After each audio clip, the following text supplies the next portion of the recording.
mwananchi wa wilaya ya Monduli, na leo chanjo ya OPV2 kwa maana ya polio ya pili imezinduliwa rasmi na mkuu wa wilaya ya Monduli, na kimsingi chanjo hiyo inatolewa kwa watoto wenye umri chini ya miaka 10, na tunatoa wito kwa wananchi wote, wazazi wenye watoto wa umri chini ya miaka 10 kuwapeleka watoto wao katika vituo mbalimbali vilivyo karibu nao, na maanisha zahanati, hospitali, lakini pia wale watoto ambao wako majumbani. Kama itoshi, timu hiyo itapita nyumba kwa nyumba kuhakikisha watoto wote wanapata chanjo ya polio. Tunasema mtoto mpe chanjo, zuia polio. Sisi kama serikali tumeleta chanjo hii ili msipate ugonjwa wa polio.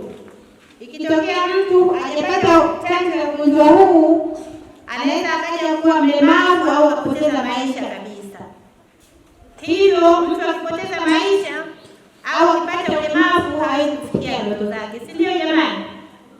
Si ndio jamani?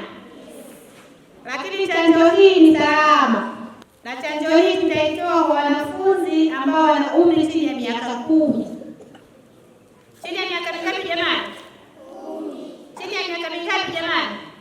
10. Najua mko standard 4 wachache ambao hamjafikisha miaka 10 na zaidi, lakini standard 3, standard 2, standard 1. Sawa jamani? Kwa hiyo natamani wale wote ambao wako chini ya miaka 10 mpate chanjo hii ili msije mkapata madhara ya ugonjwa huu wa polio. Mimi naitwa Dr. George Kasbante, ni mganga mkuu wa halmashauri ya Monduli. Lakini zaidi tunataka kukinga ili msije mkapata miguu ikakosa nguvu,